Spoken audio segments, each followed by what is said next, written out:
Buenas tardes. Pues sería ya la cuarta y última exposición referente a la clase de práctica forense de amparo civil y mercantil. En esta ocasión estaremos analizando el tema del amparo indirecto y obviamente un poquito más desmenuzado, un poquito más a detalle sobre los diferentes puntos a resaltar, sobre los diferentes puntos a ver en los cuales aplica pues el amparo indirecto y cómo lo estipula la ley. Veremos eh, primeramente el tema de la procedencia, cuándo y en qué casos procede, la demanda, vamos a ver también la substanciación, la estructura procesal de la demanda de amparo, vamos también a ver lo que viene siendo la suspensión del acto reclamado y también lo que es el cumplimiento o la inejecución de sentencia, ¿no? Bueno, ¿cuándo procede para ciertos casos lo que es el amparo indirecto? Pues ya lo habíamos incluso por ahí hecho notar en las sesiones anteriores, pero específicamente cuando hablamos de un amparo indirecto, pues se dice que aplicará solamente contra sentencias definitivas, laudos y de resoluciones que pongan fin a un juicio. Principalmente, así lo vamos a ubicar nosotros dentro del tema jurídico para los casos en que va a aplicar lo que viene siendo el amparo indirecto. Se dice que para aquellas resoluciones que pongan fin a un juicio, cuando estos ya hayan sido dictados por tribunales judiciales, administrativos, cuando hayan sido también del giro agrario o incluso del trabajo. También se dice que ¿qué se entiende por sentencias definitivas? Bueno, o por laudos. Se entiende todo aquello que se decida el juicio en lo que es lo principal. Por resolución o fin al juicio, cuando dentro de un mismo juicio surjan cuestiones sobre constitucionalidad, de normas generales, que sean de reparación posible para no afectar derechos sustantivos ni constituir, dice la ley, violaciones procesales relevantes. Eso es un tema muy importante y que hay que aclarar. Solo menciona la misma ley, podrán hacerse valer en el amparo directo que proceda contra una resolución definitiva. Para efectos de esta ley, dice, se inicia con la presentación de la demanda. Eso es lo primero. Y cuando hablamos ya en materia penal, pues inicia con lo que nosotros conocemos como la audiencia inicial ante el juez de control.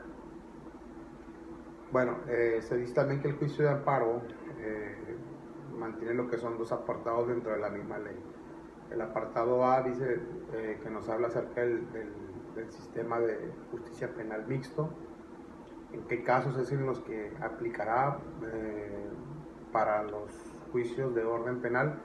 Bueno, se consideran violaciones a las leyes los procedimientos con trascendencia a las defensas del quejoso, dice, cuando no se le haga saber, por ejemplo, el motivo del procedimiento, la causa de acusación. Esa es una. También cuando no se le permita nombrar a un defensor, esa puede ser otra causa. Cuando el juez no actúe, incluso con secretarios o con testigos de asistencia, ese es otro motivo. O cuando no se respeta el imputado, se dice el derecho a declarar o incluso en su defecto a guardar silencio, ¿no? Esos pueden ser algunos casos en donde esto venga a aplicar. El apartado B nos habla sobre el sistema de justicia penal acusatoria. Aquí, bueno, esto menciona la misma ley que se tiene que desarrollar cualquier audiencia sin la presencia, por ejemplo, de un órgano jurisdiccional. Eso no puede ser. Donde no se presente el desahogo de pruebas, ahí por una persona, dice la misma ley, distinta a la de una autoridad judicial. En esos casos es donde aplicaría, y parte de eso, en estos puntos que acabamos de ver, pues se entiende lo que es la procedencia, ¿no? del amparo directo. Hablando un poquito sobre el tema de la demanda, de lo que es ya la demanda, bueno, pues la misma ley nos dice que esta debe de formularse por escrito y nos da los requisitos a presentar para que pueda ser aceptada. Primero, obviamente, de acuerdo al orden, debe de venir, pues obviamente, lo que es el nombre y apellido y domicilio del quejoso, los mismos datos, nombre y domicilio del tercer interesado.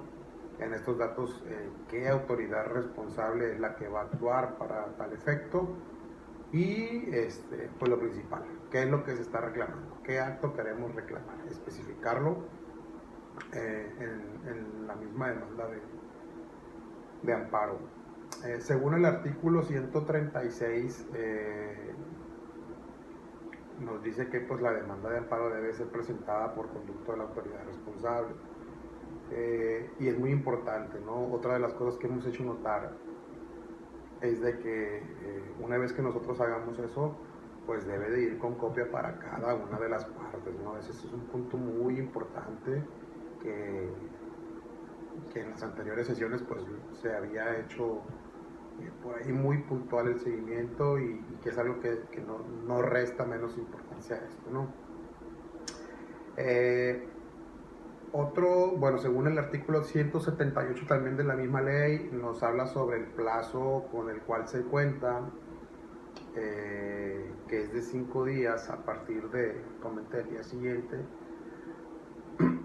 la autoridad que emite el acto reclamado. ¿Por qué? Porque deben certificar al pie de la demanda, nos comenta, la fecha de notificación al quejoso, correr también lo que viene siendo el traslado al tercer interesado en el domicilio que se asignó en un principio en nuestra demanda, y también pues el de rendir un informe de justificación acompañado de la demanda de amparo, ¿no?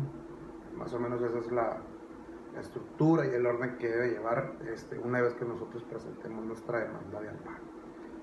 Habla también sobre el tema de la substanciación, sobre la estructura procesal que debe llevar nuestra demanda. Y bueno, dice que el presidente, en la misma ley nos comenta en el artículo 179 que el presidente del tribunal colegiado de circuito deberá resolver en el plazo de 3 días, dice, si admite o en su defecto rechaza la demanda. Esto por a su vez encontrar algún motivo de improcedencia, ¿no? Pero ese es el lapso con el que se cuenta para poderla, en su defecto, admitir o de lo contrario desechar. Obviamente, si el juez detecta que hay algunas irregularidades, él también da un plazo de 5 días para que estas puedan ser subsanadas.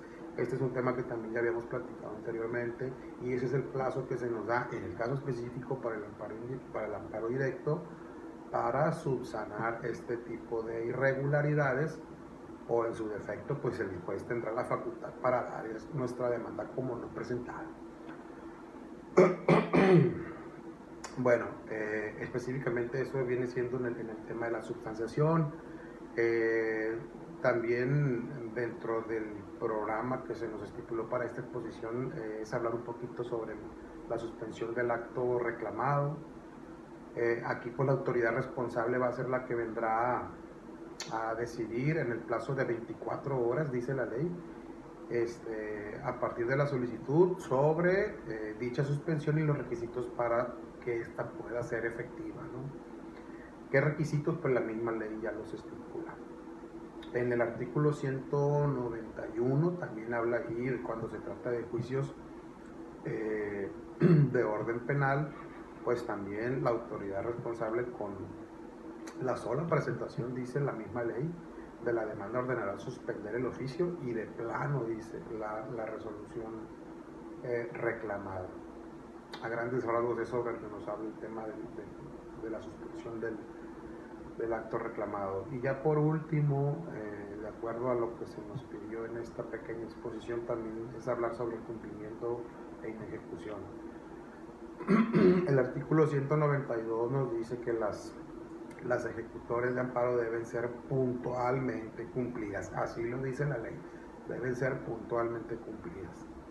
¿Por qué? Porque si de lo contrario no queda en el plazo que se fijó y se trate de, en este caso a lo mejor de un amparo indirecto, el órgano judicial de amparo pues vendrá a imponer multas.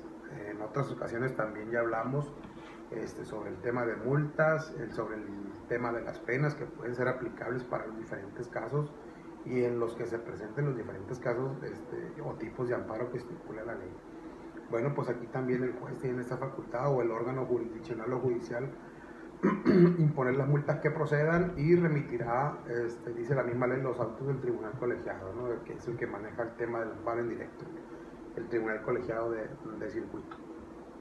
A grandes rasgos, este es un pequeño resumen de lo que nos habla la ley de amparo. Digo, nada más como mero resumen, pues estuvimos analizando lo que son los temas de procedencia para una demanda de amparo, estuvimos analizando un poquito también sobre cómo se aplicará una demanda, la substanciación, que es la estructura procesal de la demanda, la suspensión del acto reclamado y el cumplimiento de inejecución. Esto es todo por mi parte. Gracias.